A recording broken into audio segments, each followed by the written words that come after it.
السلام علیکم ورحمۃ اللہ وبرکاتہ۔ ہاں جی، کیا حال ہے آپ سب کا؟ اللہ سے دعا کرتے ہیں اللہ تعالیٰ ہمیں ایمان اور صحت کی نیک حالت میں رکھے۔ اللہ تعالیٰ ہم سب پر اپنی رحمتیں رکھیں۔ آج سورۃ آل عمران کی آیت نمبر 186 سے شروع کریں گے۔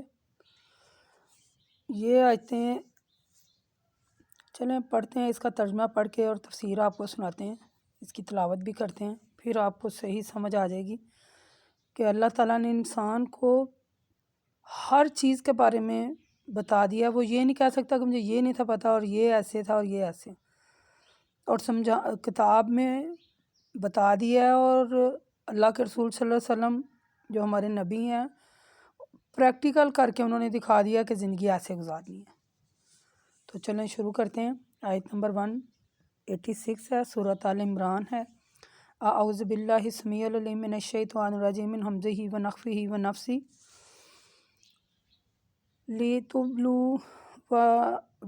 لِتُبْلُوَنَّ فِی اموالکم وانفسکم، یعنی اے ایمان والو، تمہارے مالوں اور تمہاری جانوں کے نقصان سے تمہاری آزمائش کی جائے گی، اور تمہیں ان لوگوں سے جن کو تم سے پہلے کتاب دی گئی تھی، ان لوگوں سے بھی جو شرک کر رہے تھے، بہت سی دلیہ آزاری باتیں سنی ہوں گی۔ پھر اگر تم نے صبر کیا، ان تصبروا وتتقوا فإن ذلک، پھر اگر تم نے صبر کیا اور تقوی اختیار کیا تو یہ بڑے عزم اور ہمت کے کام ہیں۔ یعنی اللہ تعالیٰ فرماتے ہیں لِتُبْلُوَکُم فِی اموالکم وانفسکم، اے ایمان والو، تمہارے مالوں اور تمہاری جانوں کے معاملے میں ضرور تمہاری آزمائش ہوگی۔ یعنی اللہ تعالیٰ نے ہمیں جو مال دیا ہے اور تمہاری جانوں، یعنی کہ جو بیٹے، اولاد، والدین، اولاد جو ہے، اس کے بارے میں ضرور آزمائش کی جائے گی۔ یعنی جب اللہ تعالیٰ کوئی مال دیتا ہے، بیٹے اولاد سے نوازتا ہے، تو تب بندہ بڑا خوش ہوتا ہے، اور جب اس میں کوئی نقصان ہو جائے تو پھر وہ مثلا اللہ تعالیٰ پھر دیکھتے ہیں کہ جب میں نے اسے دیا تھا تب یہ کیا کر رہا تھا، اور اب میں نے اسے واپس لے لیا اور تب یہ کیا کر رہا ہے۔ تو پھر اللہ تعالیٰ نے بتایا کہ جب تمہارے مالوں اور تمہارے جانوں کے معاملے میں تمہاری آزمائش ضرور، یعنی کہ ضرور کا لفظ استعمال ہوا ہے، ضرور کی جائے گی، یعنی تمہارا امتحان لیا جائے گا، تو تمہارا جو ایمان ہے اس کو پرکھا جائے گا، کیا یہ خالص ہے، تم منافق تو نہیں۔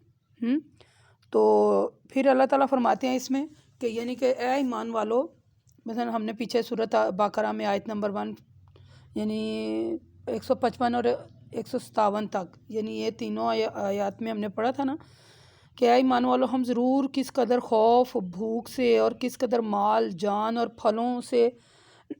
پھلوں کے نقصان سے تمہاری آزمائش کریں گے، اور اے رسول صلی اللہ علیہ وآلہ وسلم، آپ صبر کرنے والوں کو خوشخبری سنا دیں۔ یعنی پیچھے ہم پڑھ آئے ہیں کہ اللہ تعالیٰ نے پیچھے بھی، یعنی سورۃ بقرہ میں بھی فرمایا اور سورۃ آل عمران میں اللہ تعالیٰ کہتے ہیں کہ جو تمہارے جان ہیں اور تمہارے مال ہیں، اللہ تعالیٰ ضرور تمہاری ان سے یعنی کہ آزمائش کرے گا۔ اور کامیاب بندہ کون سا ہے؟ کامیاب بندہ وہ ہے جو صبر کرے۔ تو اللہ کے رسول صلی اللہ علیہ وسلم فرماتے ہیں کہ جو بندے نے صبر کیا اسے خوشخبری ہے۔ یعنی جنگ احد میں جو آزمائش ہوئی تھی، اس سلسلے میں اللہ تعالیٰ فرماتے ہیں کہ ان مصیبت کی غرض سے، یعنی اللہ تعالیٰ نے جو کچھ دل میں تھا اس کی آزمائش کی، پھر دلوں کے خیالات کو تخلیص کیا۔ اس سلسلے میں ایک اور آیت ہے، یعنی 141 سورۃ آل عمران کی، جو پیچھے ہم نے پڑھی، کہ لڑائی کا مقصد یہ ہے کہ اللہ ایمان والوں کو خاص مومن بنا دیتا ہے اور کافروں کا استحصال کر دیتا ہے۔ یعنی آگے اللہ تعالیٰ فرماتے ہیں کہ جن لوگوں کو تم سے پہلے کتاب دی گئی تھی وہ لوگ، اور اللہ تعالیٰ مثلا اللہ تعالیٰ نے انہیں اللہ تعالیٰ کے ساتھ شرک کیا ہے، ٹھیک ہے۔ ان دونوں جماعتوں سے تم کو بہت تکلیف ہوئی، اور یعنی وہ مذاق اڑایا کرتے تھے، کبھی آوازیں کستے، کبھی مذاق اڑاتے، یعنی کہ منہ سے غلط باتیں کہتے، برا بھلا کہتے۔ تو پھر اللہ تعالیٰ کہتے ہیں کہ اللہ تعالیٰ نے مثلا آپ صلی اللہ علیہ وآلہ وسلم کی تسلی فرمائی اور صبر کرنے کو لیے کہا۔ اس طرح کافروں کے لیے یہ جو زندگی ہے یہ مزین کر دی ہے اللہ تعالیٰ نے۔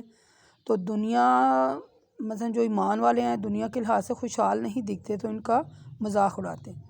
آگے انشاءاللہ سورۃ انعام میں بھی ہم اس کے بارے میں پڑھیں گے کہ اللہ تعالیٰ جو بندہ شکر کرتا ہے نا اس کے بارے میں، مثلا اس کے لیے خوشخبریاں ہی خوشخبریاں ہیں۔ جب بندہ اللہ تعالیٰ کی آزمائش جو ہے اس پر پورا اترتا ہے تو اس پر صبر کرتا ہے، جو ایمان کی وجہ سے مصیبتیں آتی ہیں ان پر ثابت قدم رہتا ہے اور اللہ سے ڈرتا ہے، ٹھیک ہے، تو پھر اللہ تعالیٰ نے ان کے لیے خوشخبریاں رکھی ہیں۔ آگے 177 میں اللہ تعالیٰ فرماتا ہے وَإِذْ أَخَذَ اللَّهُ مِيثَاقَ الَّذِينَ أُوتُوا الْكِتَابَ، اور وہ وقت یاد کرو جب اللہ نے ان لوگوں سے عہد لیا جن کو کتاب دی گئی تھی کہ تم اس کتاب کو لوگوں کے سامنے صاف صاف بیان کرتے رہنا اور اس کی کسی بات کو نہ چھپانا، لیکن انہوں نے عہد کرنے کے بعد کیا ڈالا، اسے پس پشت ڈال دیا، اس کے بدلے میں تھوڑا سا یعنی کہ فائدہ حاصل کر رہے ہیں۔ خبردار جو فائدہ حاصل کر رہے ہیں وہ بہت برا ہے۔ ثمناً قلیلا فبئس ما یشترون۔ اللہ تعالیٰ فرماتے ہیں وَإِذْ أَخَذَ اللَّهُ مِيثَاقَ الَّذِينَ أُوتُوا الْكِتَابَ، یعنی کہ وہ وقت یاد کریں اے اللہ کے رسول صلی اللہ علیہ وسلم جب اللہ تعالیٰ نے اہل کتاب سے وعدہ لیا تھا اور اللہ تعالیٰ کے احکام کو بہت سے لوگوں نے، یعنی کہ بہت سے لوگ جو ہیں وہ اس کو چھپاتے ہیں، یعنی صحیح پہلے تو وہ زبان سے تو وہ اقرار کر لیتے ہیں لیکن دل سے ایمان نہیں لاتے، وہ اللہ تعالیٰ کا وعدہ جو ہے وہ توڑ ڈالتے ہیں۔ تو پھر اللہ تعالیٰ کہتے ہیں جو بندہ ایسا کرتا ہے، یعنی کہ پہلے دل سے وعدہ کرتا ہے اور پھر منہ سے اقرار کرتا ہے اور دل سے اس بات کو نہیں مانتا، تو وہ کیا ہے، یعنی وہ دنیا کے لیے اس میں بہت تھوڑا فائدہ ہے اور وہ بہت آخرت میں اس کے لیے بہت بری جگہ ہے، بہت برا ٹھکانہ ہے۔ یعنی ہمیں اس میں ہمارے سبق کی بات یہ ہے کہ جو حق ہے اسے چھپانا نہیں چاہیے، ٹھیک ہے۔ قرآن پاک جو ہے وہ اس کی ایک آیت جو ہے وہ صحیح بیان کرنی چاہیے، جو اس میں لکھا ہوا ہے اس میں کسی قسم کی ذرا برابر بھی رد و بدل نہیں کرنی چاہیے۔ اور جو بندہ مثلا پہلے بھی ایسے ہوتا رہا ہے، جب پہلے یہ تورات اور انجیل کی کتابیں لکھیں تو لوگوں نے اس میں خود میں سے باتیں ایڈ کیں، یعنی ان میں رد و بدل کرتے رہے، اور قرآن ایک واحد ایسی کتاب ہے کہ اللہ کہتے ہیں یہ قرآن جو ہے میں نے نازل کیا اور اس میں یعنی کہ اس کی حفاظت کا ذمہ بھی اللہ نے خود ہی لیا ہے۔ پہلی کتابوں میں جو تھا وہ رد و بدل ہوتی تھی، ان کے جو علماء تھے، مشائخ تھے، وہ اس میں اپنی مرضی سے لکھ دیتے تھے اور لوگ اسی پر عمل کرتے تھے۔ تو اس کتاب میں کسی بھی قسم کی کوئی بھی گنجائش اس قسم کی نہیں ہے، لہٰذا جس طرح پڑھو اسی طرح اس کو بیان کرو۔ جو لوگ مکر و فریب سے خوش ہوتے ہیں اور چاہتے ہیں کہ جو بات انہوں نے ظاہر نہیں کی اس پر ان کی تعریف کی جائے، ان کے متعلق ہرگز یہ نہ سمجھا جائے کہ وہ عذاب سے بچ جائیں گے۔ ان کے لیے کیا ہے، وَلَهُمْ عَذَابٌ علیم، یعنی ان کے لیے دردناک عذاب ہے۔ اس کے بارے میں ایک حدیث ہے صحیح بخاری کی بک میں، حضرت ابو سعید فرماتے ہیں کہ آپ اللہ کے رسول صلی اللہ علیہ وسلم کے عہد مبارک میں جب کبھی رسول صلی اللہ علیہ وسلم جنگ کے لیے تشریف لے جاتے تو بعض منافقین آپ کے ساتھ نہ جاتے اور آپ کے جانے کے بعد اپنے گھروں میں بیٹھے رہنے سے وہ بہت خوش ہوتے۔ پھر اللہ کے رسول صلی اللہ علیہ وسلم جب واپس تشریف لاتے تو وہ کوئی عذر یا بہانے پیش کرتے تو ان کے عذر اور بہانوں پر قسم کھاتے اور وہ یہ چاہتے تھے کہ وہ اس کام پر ان کی تعریف کی جائے جو انہوں نے نہیں کی۔ تو یہ آیتیں جو ہیں یہ اس سلسلے میں نازل ہوئی ہیں۔ حضرت عبداللہ بن عباس رضی اللہ تعالیٰ عنہ فرماتے ہیں، صحیح بخاری کی یہ بھی ایک حدیث ہے، یہ اللہ کے رسول صلی اللہ علیہ وسلم نے یہودیوں کو بلایا، ان میں سے کسی چیز کے متعلق دریافت کیا، انہوں نے اسے چھپایا اور اس کے علاوہ کوئی اور بات بتا دی۔ انہوں نے خیال کیا کہ جو غلط بات انہوں نے رسول صلی اللہ علیہ وسلم کو بتائی ہے اس میں ان کی تعریف کی جائے کہ خوب دھوکہ دیا جائے، اور اصلی بات کو چھپا کر انہوں نے جو جواب دیا اس سے خود بھی بہت خوش ہوئے۔ ان اہل کتاب کے متعلق یہ آیتیں نازل ہوئیں۔ یعنی یہ جو دونوں حدیث کا خلاصہ یہ کہ منافقین کے چھوٹے بڑے مثلا جھوٹے بہانے بناتے تھے اور یہودیوں کی غلط خبر دینے کے واقعات تقریباً یعنی کہ یہ زمانے میں یہ واقعات پیش آتے تھے۔ تو اللہ تعالیٰ نے گزشتہ آیت میں یہودیوں کے حق کو یعنی چھپانے کا تذکرہ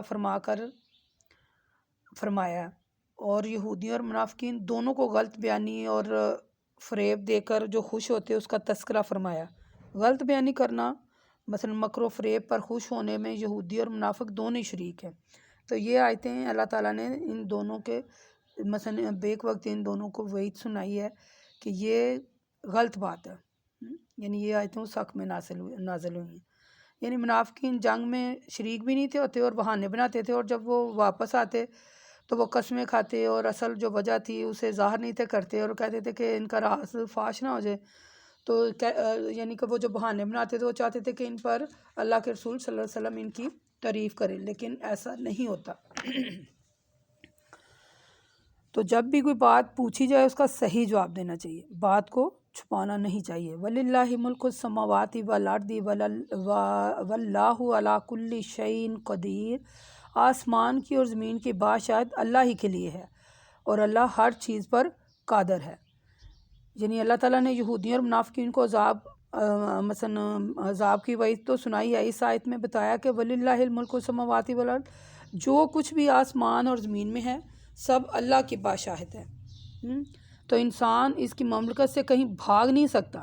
واللہ علی کل شیء قدیر، یعنی اللہ ہر چیز پر قادر ہے، وہ جو عذاب چاہے گا ان کو دے گا۔ یہ ان کے اللہ کے عذاب سے بچ نہیں سکتے کسی بھی صورت۔ ان فی خلق السماوات والارض واختلاف اللیل والنہار لآیات اولی الالباب الذین یذکرون اللہ قیما وقودا علی جنوبہم ویتفکرون فی خلق السماوات والارض ربنا ما خلقت ھذا باطلا سبحانک فقینا عذاب النار۔ بے شک آسمانوں اور زمین کی پیدائش میں اور رات اور دن ایک دوسرے کے پیچھے آنے جانے میں عقل مندوں کے لیے نشانیاں ہیں۔ یہ آیت نمبر 190 کا ترجمہ تھا۔ یہ عقل مند لوگ وہ ہیں جو کھڑے بیٹھے لیٹے اپنی کروٹوں پر ہر حال میں یعنی اللہ کو یاد کرتے ہیں اور آسمان اور زمین کی پیدائش میں غور و فکر کرتے رہتے ہیں۔ ٹھیک ہے، پھر غور و فکر کرتے کرتے خود ہی کہنے لگتے ہیں کہ ہمارے رب تو نے ان کو بے مقصد نہیں بنایا، تیری ذات بے مقصد کام کرنے سے بلکہ ہر برائی سے پاک ہے، ان کا ضرور کوئی نہ کوئی مقصد ہے، اور وہ یہ ہے کہ ان کے ذریعے ہماری آزمائش کرے۔ ہمارے رب اگر ہم آزمائش میں پورے نہ اتریں تو ہمیں معاف فرما اور ہمیں یعنی کہ فکفینا عذاب النار، ہمیں دوزخ کے عذاب سے بچانا۔ اے ہمارے رب تو نے جس دوزخ میں داخل کر دیا تو اسے رسوا کر دیا، اور جس کو تو نے رسوا کر دیا اس کی کون مدد کر سکتا ہے، اور ہمارا ایمان تو یہ ہے کہ ظالموں کا وہاں کوئی مددگار نہیں ہے۔ ربنا انا سمعنا، اور اے ہمارے رب ہم نے ایک منادی کی آواز سنی جو ایمان لانے کے بعد پکار رہا تھا، وہ یہ کہہ رہا تھا کہ اپنے رب پر ایمان لاؤ۔ ہم ایمان لائے۔ اے ہمارے رب ہمارے گناہوں کو بخش دے، ہماری برائیوں کو مٹا دے، اور نیک لوگوں کے ساتھ ہمیں پورا اجر عطا فرما۔ اور اے ہمارے رب تو نے ہم اپنے رسولوں کے ذریعے جن نعمتوں کے دینے کا ہم سے وعدہ کیا وہ نعمتیں ہمیں عطا فرما، اور قیامت کے دن ہمیں رسوا نہ کرنا، بے شک تو وعدہ خلافی نہیں کرتا۔ یعنی اللہ تعالیٰ نے فرمایا ان فی خلق السماوات والارض، آسمان اور زمین کی جو پیدائش ہے اور دن اور رات ایک دوسرے کے جو پیچھے آ جاتے ہیں، عقل مندوں کے لیے اس میں نشانیاں ہیں۔ یعنی آسمان اور زمین پر انسان غور کرے اور وہ سوچتا کہ یعنی کہ ان میں اللہ تعالیٰ کی مثلا ربوبیت نظر آتی ہے اس کو کہ یہ زمین اور آسمان کیسے بنائے ہیں اللہ نے، تو بندہ مثلا آگے ما خلقنا السماوات والارض وما بینہما الا بالحق سورۃ الاحقاف آیت نمبر 3 میں اللہ تعالیٰ فرماتے ہیں ہم نے آسمان کو زمین کو جو کچھ ان کے درمیان ہے اس کو حق کے ساتھ پیدا کیا ہے۔ اسی طرح سورۃ انبیاء میں اللہ تعالیٰ فرماتا ہے کہ اے لوگوں ہم نے آسمان کو زمین کو اور جو کچھ ان دونوں کے درمیان ہے مثلا اس کو ایسے ہی مثلا ایسے ہی نہیں بنا دیا، اس کا کوئی مقصد ہے بنانے کا۔ اس طرح کافی آیتیں ہیں قرآن پاک میں اسی کے متعلق، یعنی اللہ تعالیٰ بتا رہے ہیں کہ یہ جو میں نے زمین اور آسمان بنائی ہے، دن بنایا ہے، رات بنائی ہے، انشاءاللہ آگے چل کر اس کا حصہ دوئم بھی پڑھیں گے۔ تو ان آیات میں اللہ تعالیٰ کہتے ہیں کہ یہ تمام چیزیں اس لیے پیدا کی گئی ہیں کہ ان کا حق ادا کرے اللہ تعالیٰ، یعنی یہ جو نعمتیں اللہ نے ہمارے لیے پیدا کی ہیں ان پر شکر ادا کرے، ان پر اللہ کے گن گائیں، اس کی رضا جوائی میں لگے رہیں، اس کی فرما برداری کریں۔ تو اگر ہم سے کوئی غلطی ہو جاتی ہے تو اے اللہ، اگر ہم سے کوئی غلطی ہو جاتی ہے، اگر ہم سے کوئی بھول چک ہو جاتی ہے تو ہمیں مثلا ہمیں دوزخ سے عذاب کے بچانا، ہمیں دوزخ کا جو عذاب ہے، اللہ تعالیٰ عذاب علیم کا ذکر ہے، تو ہماری دعا ہے کہ اللہ تعالیٰ اگر ہم سے کوئی بھول چوک ہو جائے اور ہم سے گناہ سرزد ہو جائے تو اے میرے مالک تو ہمیں بچانا۔ یعنی ان آیات سے معلوم ہوتا ہے کہ عقل مند وہ ہے جو ہر حال میں اللہ کا ذکر کرے، اللہ تعالیٰ کی جو تخلیق ہے اس پر غور کرے، پھر اپنے انجام کے متعلق ڈرتا رہے۔ تو جو بندہ اپنے انجام کے متعلق ڈرتا ہے تو پھر اللہ تعالیٰ اسے خوشخبریاں سناتا ہے۔ تو ہمیں اس کی تخلیق پر غور و فکر کرنا چاہیے، اس کا ذکر کرنا چاہیے، اپنے انجام کی فکر کرنی چاہیے۔ یہ جو ساری کائنات ہے ایک طرح سے ہمارے لیے آزمائش کے لیے پیدا کی گئی ہے، تو ہمیں اللہ تعالیٰ کی جو آزمائش پر ہے اسے پورا اترنے کی کوشش کرنی چاہیے، اور ساتھ اللہ تعالیٰ سے اس کی رحمت کی دعا کرنی چاہیے کہ وہ ہم پر اپنی رحمت کرے، اور اللہ تعالیٰ سے دعا ہے کہ اللہ تعالیٰ ہم پر اپنی رحمت کرے اور ہمیں نیک لوگوں میں ہمارا بھی شمار کرے، اور ہم پر ہے ہمارے مالک ایسے بوجھ نہ ڈال جس کی ہمیں اٹھانے کی سکت نہیں ہے۔ اے اللہ، ہمارے گناہوں کو جو ہم نے جانے انجانے میں ہمارے گناہ ہو گئے ہیں اس سے درگزر فرما اور ہم پر اپنی رحمت فرما۔ وَمَا إِلَيْنَا إِلَّا الْبَلَاغُ الْمُبِينُ وَأَقُولُ قَوْلِي هَٰذَا لِأَسْتَغْفِرَ اللَّهَ أَسْتَغْفِرُ اللَّهَ أَسْتَغْفِرُ اللَّهَ۔ السلام علیکم ورحمۃ اللہ وبرکاتہ۔